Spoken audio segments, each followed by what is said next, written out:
Hi guys, welcome to today's video. Apologies for the delay in getting it out to you guys. There was literally no news stories relating to Canon before today. So luckily I've got through my work day, checked everything, and there were two stories we can go through today to make sure we can actually get a video out today. So only two stories. One of them is a long story, one of them is a very short story. So let's get into those right now. So the first news story we're going to look at out of the two, it's not a massively busy news week this week, but we got the latest rumour roundup from Canon Watch for everything that's coming out potentially this year. So full frame bodies, it's a moving target. They were rumoured to be sort of mid this year originally, now it's moving back to the end of this year to maybe even early 2026, and that's partly due to the US tariffs, and also that looks like they potentially might have changed the spec of it, moving the megapixels up a little bit, moving the camera settings and spec up a bit, and also the EVF as well by early reports. You've got the R7 Mark II and the R10 Mark II. Again, these are going to be delayed, everyone thinks, because the R6 Mark III is going to be delayed. So the rumour was the R6 Mark III was going to come out first, then the R7 Mark II. So they're basically pushing that back because of the R6 Mark III. But the specs look like they could potentially be really good, 40 megapixels, potentially even stacked, which would be absolutely very impressive and incredible to see how that actually looks. The chassis is going to be larger, and it will share potentially the grips from the R5 Mark II. Now, wouldn't that be absolutely amazing if that actually happens? But we'll have to wait and see. We've also got a couple of lenses coming through. So we talked about this last week, but the 300 to 600 f5.6 is a new rumour which has patents against it as well, and also an RF 200 to 500 f4. Out of the two of those, I'd probably want the f4, but I like to have the fastest lens possible in my hand. And there's also a pair of ultra-fast f1.2 prime lenses rumoured. So, you know, we've got a revamp potentially of the 50mm, we've got the RF 35mm, could even have an 85mm, but with the 50mm coming out as one of the earliest lenses that came out with Canon's mirrorless system, it is pretty much due its upgrade at this point. With RFS glass, there's no real crazy stuff being announced and being leaked so far, but with that kind of glass, it's not the sort of stories people are kind of looking for, so potentially there could be stuff like that. But there's a little chart here which sort of tells you the likelihood in the next 9 months of these products coming out. So the R6 Mark III is a medium chance in the next 9 months. I think 9 months is definitely doable. I'd hope to see it by the end of the year. The R7 Mark II, medium to low, again, as it says there, it's tied to the R6 Mark III, so however long the R6 Mark III is delayed by will then delay the R7, unfortunately. The R10, I personally expect that to come out with the R7 like it did last time, so they've got it as low. I'd say medium low. I think that's going to come out at the same time as the R7 Mark II. The RF 300 600 or 200 to 500, that's medium. The patents exist, as I said before. I think again that would be a lens to launch with the R6 Mark III when that comes out, and do a lens and a camera launch at the same time. And then the new two primes, medium to high, they're definitely going to be coming out very soon. There's been patents out for the 50mm for a very long time now, so I can definitely see at least a 50mm coming out very soon. But overall, a little bit disappointing. Obviously can't blame America for everything on this, but it's going to be part of the reason why Canon are looking at pushing these back. Is they don't know what prices they're going to do for these cameras at the moment. They've already announced a 10% or 7 to 8% increase in America and Canada. The prices will go up worldwide as well. Let's make no bones about that. The prices are going to go up for us as well across the world. to make everything in line if they do that. So I think that's going to be part of the reason. I think they've got potentially cameras.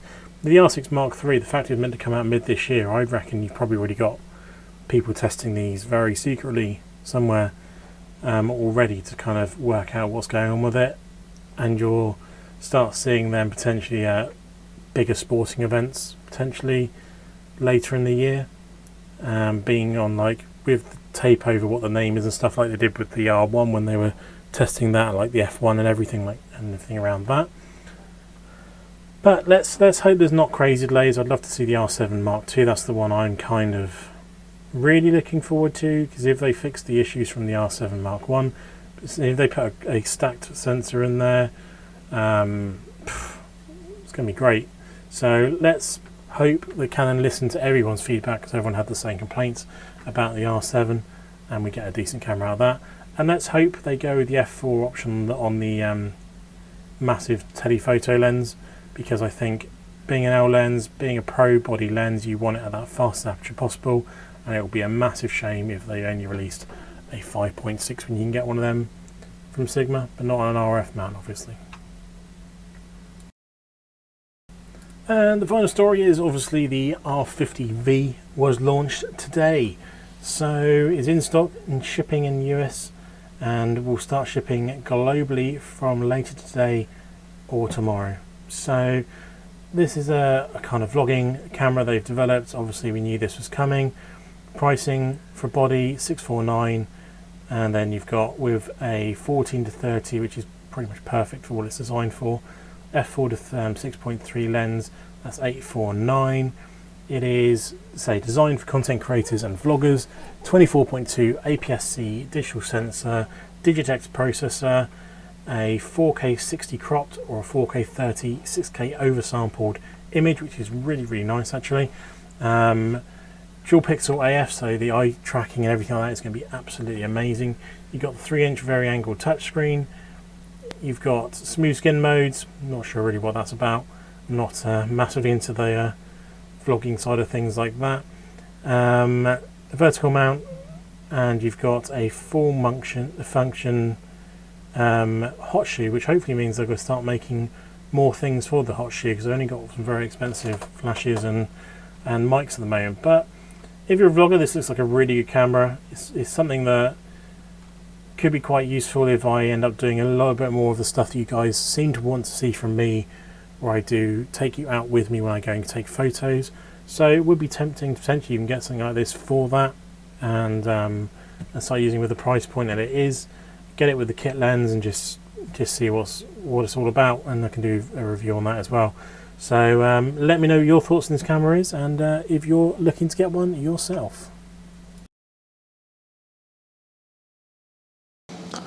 So they're the two news stories. Let me know what you think about both of those. Obviously there's quite a lot to talk about in that first one. We've got potential delays across the whole board on everything, apart from the f1.2 prime lenses.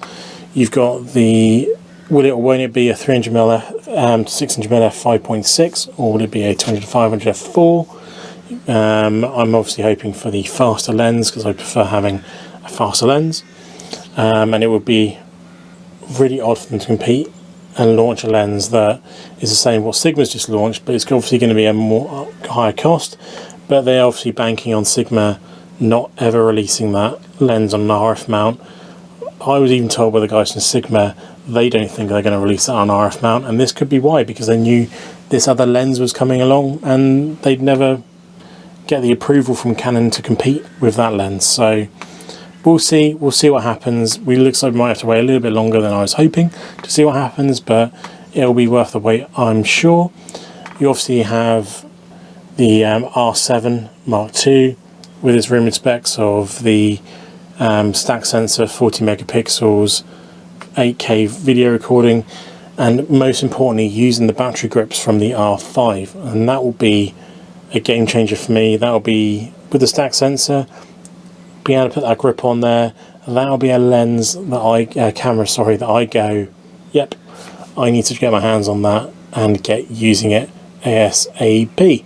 So let's see, let's hope and let's pray that that's how that camera comes out. Obviously as well, you got the R6 Mark III. I'm a bit of a shame really that that's delaying everything, because that's coming out first by looks of their roadblocks and road plan. So until that comes out, we're not going to see anything else along the line. But hopefully it comes out sooner rather than later, so we can then get to that R7 Mark II and hopefully not be disappointed like last time. And then finally you've got the R50V, which is a camera, say, not something I usually look into, but a few of you have commented saying you do want more of that content where I go out and take you with me, showing you how I capture a photo. And if I do more of that, a camera that would be more useful than carrying the R3 around or the R10 around, because it's a lot smaller, and having that smaller lens as well, just having that just to walk around with on the end of a stick or something like that, or on the end of a tripod I can set up somewhere and use that instead. Shoots 4K, so brilliant in that aspect. There's the touchscreen, everything like that as well. So it's definitely something to look into. There's no UK pricing yet, so I'm waiting for that to come out before I decide and make a decision on that. But hope you enjoyed the video. Let me know down below if I missed anything this week. Also comment your opinions and thoughts on what we've covered today. If you've liked the video and you like the content you're seeing from the channel, please subscribe, and I will catch you in the next one. See you again soon. Goodbye.